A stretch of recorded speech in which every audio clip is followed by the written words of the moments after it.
আমি রিয়াদ আমার সুন্দরী বিবাহিত খালাতো বোন 1 মাসের জন্য আমাদের বাড়িতে থাকতে এসেছিল। কারণ ওই সময় আমার আব্বা ও মা আমরা হজে যাওয়ার জন্য প্রস্তুতি নিচ্ছিলাম। তারপর আমার আব্বা মা যখন হজের জন্য বেরিয়ে পড়েছিল, তারপর সেদিন রাতে বাসায় আমি একাই ছিলাম। তারপর অর্ধেক রাতে মনে হলো কেউ যেন আমার পাশে শুয়ে আছে, আমাকে ছোঁয়ার চেষ্টা করছে। তারপর অনেক বেশি ঘাবড়ে গিয়ে চোখ খুলতেই দেখি আমার খালাতো বোন তো আমার চাদরের ভেতরে শুয়েছিল। আমাকে বলল, আমি খালাত ভাই, তুই আমার কষ্ট জানিস না? জামাইবাবু আমায় তেমন একটা সময় দিতে পারে না। কি বলবো, দুঃখের কথা, আমি অনেক কষ্টে আছি। তুই আজ আমার একটা কথা রাখবে ভাই? আমি তো খালাতো বোনের চেয়ে অনেক ছোট ছিলাম, আমি তার কথা বুঝতে পারছিলাম না। খালাতো বোন পাগলের মতো বলতে লাগলো, ভাই আমি একটিবার তোমার সঙ্গে নিজেকে মিশিয়ে নিতে চাই। এবং এই কথা বলে আমার খালাতো বোন যখন আমার সাথে এমন করলো, আমি তখন চোখে ঝাপসা দেখতে শুরু করেছিলাম। আবার অনেক খুশি লাগছিল, কিন্তু আমি তখন বেহুশ হয়ে জ্ঞান হারিয়ে ফেললাম। যে কেউ আমার জায়গায় থাকলে জ্ঞান হারিয়ে যেত, তার উপর আবার আমার খালাতো বোন, সে দেখতে অনেক সুন্দর ছিল। তারপর আমার যখন জ্ঞান ফিরে আসে, তখন আমিও সুযোগ পেয়ে আমার খালাতো বোনকে, আসলে আমার আব্বা মা যখন আমরা হজে যাওয়ার জন্য প্রস্তুতি নিচ্ছিল, ওই সময় আমি বাড়িতে একা থাকব, এটা ভেবে আমার ছোট খালা, খালার বোন ও জামাইবাবুকে আমাদের বাড়িতে ডেকেছিল এবং আমার খালাও তাদের সঙ্গে এসেছিল।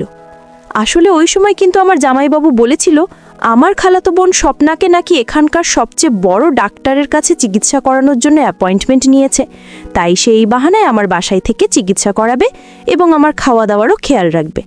যেহেতু আমি বাবা মায়ের একমাত্র পুত্র সন্তান ছিলাম, আমার নিজের বোন বা দিদি থাকলে হয়তো আর কাউকে ডাকতে হতো না।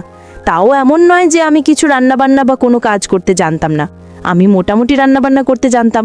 কিন্তু আব্বা মা ভেবেছিল আমার খালাতো বোন ও খালা আমাদের বাড়িতে এসে থাকলে আমার একাকিত্ব বোধ থাকবে না এবং আমাকে কোনো কিছুর জন্য খুব বেশি কষ্ট করতে হবে না। ওই সময় আমার কলেজের 3য় বর্ষে পড়াশোনা চলছে এবং আমি কিন্তু ভীষণ তরুণ ও পেশিবহুল পুরুষ ছিলাম। আমার শরীর স্বাস্থ্য দেখে কেউ বলতো না যে আমার এতটা কম বয়স, কারণ ছোটবেলা থেকেই আমার শরীরের গ্রোথ অনেক বেশি ছিল এবং আমি দেখতেও ভীষণ সুন্দর ছিলাম। এদিকে আমার আব্বা মায়ের হজে যাওয়ার আগের দিন আমার ছোট খালা ও তার মেয়ে সোনিয়া এবং জামাইবাবু, তারা 3 জন এসে হাজির হয়েছিল। আমার খালার সঙ্গে তো বছরে একবার হলেও দেখা সাক্ষাৎ হতো, কারণ ছোট খালা তো বছরে একবার হলেও আমাদের বাসায় আসতো 24 দিন থাকার জন্য। কিন্তু আমার খালাতো বোনের সঙ্গে প্রায় 4 বছর পরে দেখা হয়েছিল, কারণ সোনিয়া আপুর বিয়ের পরে সেদিন প্রথম আমাদের বাড়িতে জামাইবাবুকে নিয়ে এসেছিল এবং তার সৌন্দর্য দেখে তো আমি তার দিকেই তাকিয়ে থেকে গেছিলাম। বিয়ের আগে আমার খালাতো বোন আমাদের বাড়িতে আসতো এবং থেকে যেত, কিন্তু বিয়ের 4 বছর পরে আমি সেদিন তাকে প্রথম দেখেছিলাম। আমার খালাতো বোন সোনিয়ার যখন বিয়ে হয়ে যায়, তারপরে সে আমাদের বাড়িতে আসার সেরকমভাবে কোনো সুযোগ পায়নি এবং আমার খালাতো বোন সোনিয়া বয়সে আমার থেকে প্রায় 7 বছর বড় ছিল। আমার ছোট খালার সঙ্গে আমাদের কিন্তু খুব ভালো সম্পর্ক ছিল, তাই আব্বা মা হজে যাবে এটা শুনে আমার ছোট খালা আমার কাছে ভাগতে রাজি হয়েছিল। সেদিন আমার আব্বা মায়ের যাওয়ার আগের দিন রাতে আমি মাকে জিজ্ঞেস করেছিলাম যে ছোট খালা, সোনিয়া আপু এবং জামাইবাবু কি 1 মাস ধরে আমাদের বাড়িতে থাকবে? মা তখন হেসে আমাকে বলেছিল যে না, জামাইবাবু সকলকে আমাদের বাসায় রেখে নিজের বাড়িতেই আবার ফিরে যাবে এবং সোনিয়া আপু ও খালা নাকি আমাদের বাসায় থাকবে। আমি তো মাকে একটা প্রশ্ন করেছিলাম যে সজলবাবু নিজের সংসার ছেড়ে আমাদের বাসায় 1 মাস থাকলে জামাইবাবু ও তার শ্বশুর বাড়ির এতে কোনো আপত্তি হবে না তো? মা তখন আমাকে বলেছিল যে সোনিয়া অনেক দিনের চিকিৎসার জন্য এখানে এসেছে এবং এই চিকিৎসাতে 1 মাস সময় লাগবে। তারপর আমি আর এই ব্যাপারে বেশি কথা বলিনি। পরের দিন সকালবেলা আমার আব্বা মা নিজের যাত্রার জন্য বেরিয়ে পড়েছিল। আমার আব্বা মায়ের চলে যাওয়ার পরে কিন্তু আমার খালাতো আপু, আমার খালা ও জামাইবাবুর সঙ্গে আমার খুব ভালো সময় কেটেছিল। তারপর জামাইবাবু আমাদের বাড়িতে 2 দিন থাকার পরে নিজের বাড়ির জন্য রওনা দিয়েছিল। আমার জামাইবাবু যখন আমাদের বাসা থেকে চলে গিয়েছিল, তারপরে সেদিন আমি আমার খালা মিলে যখন একসঙ্গে রাতের খাবার খাচ্ছিলাম, ঠিক ওই সময় আমি কিন্তু সোনিয়া আপুর সঙ্গে অনেক ঠাট্টা করেছিলাম। বলেছিলাম, সোনিয়া আপু তুমি কত সুন্দর, কিন্তু তোমার বর ততটাই কুৎসিত দেখতে। আমার কথা শোনা মাত্রই জানি না কেন আমার খালাতো বোন রাগ করে খাবার ছেড়ে টেবিল থেকে উঠে ঘরের ভেতরে চলে যায়। আমি তখন খালার মুখের দিকে তাকিয়েছিলাম এবং ভীষণ লজ্জিত পেয়েছিলাম এবং বুঝতে পেরেছিলাম যে আমি হয়তো একটু বেশি ঠাট্টা করে ফেলেছি। খালা তখন আমাকে বলেছিল, আসলে পয়সার লোভে নাকি সোনিয়া আপুর বিয়ে জামাইবাবুর সঙ্গে দিয়েছিল, কিন্তু সোনিয়া আপুর আমার জামাইবাবুকে নাকি পছন্দ ছিল না, কারণ সে খুব কালো ও কুৎসিত ছিল। ওই সময় আমি বুঝতে পেরেছিলাম যে আমি আমার খালাতো বোনের সঙ্গে ঠাট্টা করে তাকে কষ্ট দিয়েছি। তারপর রাতের খাওয়া দাওয়ার পরে আমি তার ঘরে গেছিলাম তাকে সরি বলতে। তারপর সেদিন রাতে আমি যখন তার রুমে যাই, তখন দেখি আমার খালাতো বোন ঘরের লাইট বন্ধ করে মন খারাপ করে বিছানার একদিকে চুপচাপ বসেছিল। এবং আমি যখন রুমে ঢুকে লাইট অন করে তার পাশে গিয়ে বসি এবং তাকে নরম স্বরে বলি, তখন সে নিজের আবেগ ধরে রাখতে না পেরে হঠাৎ করে কাঁদতে কাঁদতে আমাকে জড়িয়ে ধরে নিজের মনের কথাগুলো বলতে শুরু করে। আমি তো তাকে নিজের আপন মনে করে তার মাথায় হাত বুলিয়ে অনেক স্নেহ দিয়ে বলেছিলাম, আপু, তুমি এ নিয়ে একদম মন খারাপ করো না।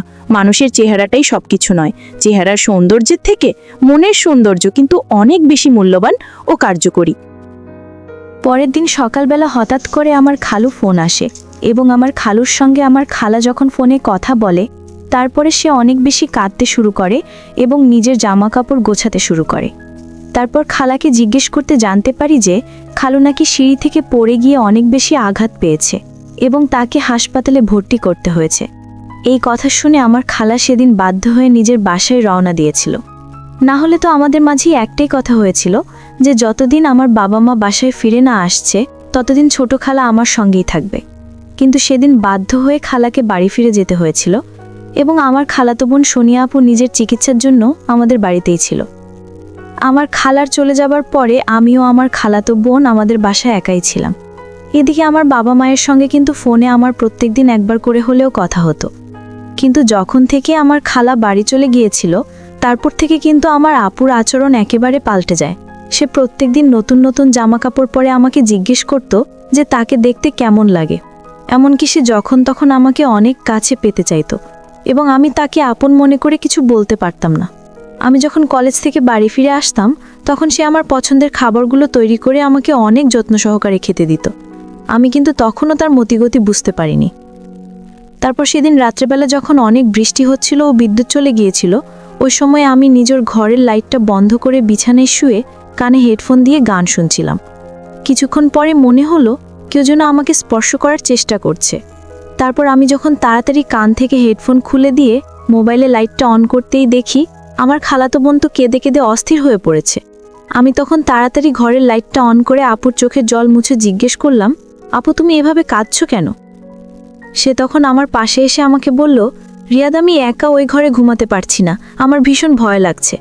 হয় তুমি এই ঘরে আমার সঙ্গে ঘুমাও, আর না হয় আমাকে এই ঘরে ঘুমাতে দাও, কারণ আমার ভীষণ ভয় লাগছে। তার কথা শুনে তো আমি তখন বাধ্য হয়ে তাকে আমার বিছানায় ঘুমাতে দিয়েছিলাম এবং আমি নিজের সোফাতে গিয়ে শুয়ে পড়েছিলাম।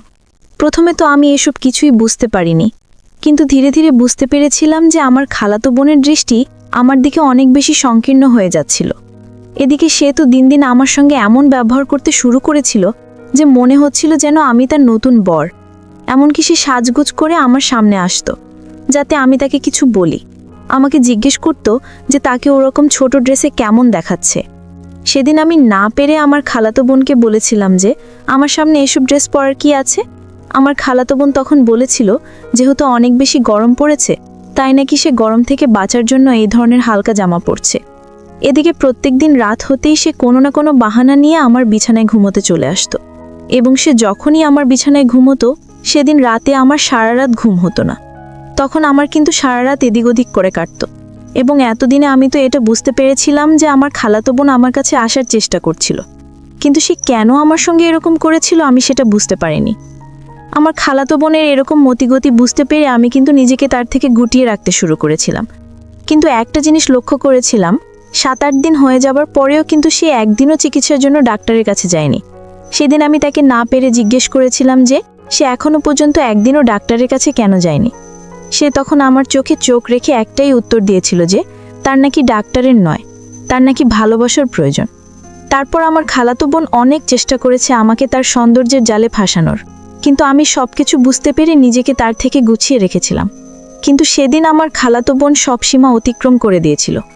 যখন সে দেখে যে তার কোনো রকম চাল কাজ করেনি, তখন সেদিন দুপুরে আমি যখন নিজের ঘরে ছিলাম, তখন সে নিজের বাথরুম থেকে অনেক জোরে জোরে চিৎকার করে বলছিল, রিয়াদ, আমাকে তাড়াতাড়ি বাঁচাও, এখানে শর্ট সার্কিট হয়ে গেছে।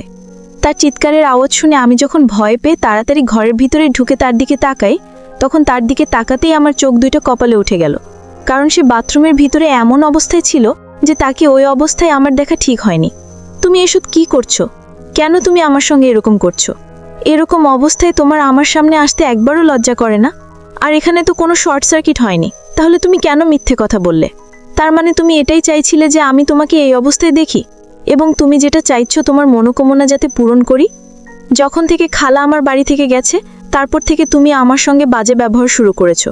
তুমি আমার থেকে কি চাচ্ছ? তারপর আমার খালাতো বোন যে অবস্থায় ছিল সেই অবস্থাতেই বলল, শুধু একবার তোমাকে চাই, দয়া করে আমার ইচ্ছা পূরণ করো। আমি তখন আমার খালাতো বোনকে হুমকি দিয়ে বললাম, তুমি এখান থেকে চলে যাও, না হলে আমি কিন্তু এসব কথা আমার বাবা মাকে ফোন করে বলে দেব।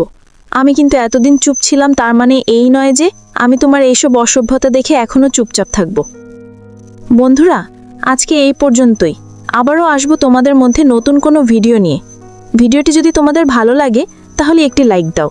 প্রতিদিন আমি তোমাদেরকে একটা করে নতুন গল্প উপহার দিব, তাই তোমাদেরকে অনুরোধ করে বলছি, তোমরা যদি এরকম ধরনের ইন্টারেস্টিং গল্প পেতে চাও তাহলে দয়া করে আমার চ্যানেলটি সাবস্ক্রাইব করো। পরিশেষে তোমাদের সকলের সুস্বাস্থ্য কামনা করি। ভিডিওটি দেখার জন্য তোমাদের সকলকে অসংখ্য ধন্যবাদ।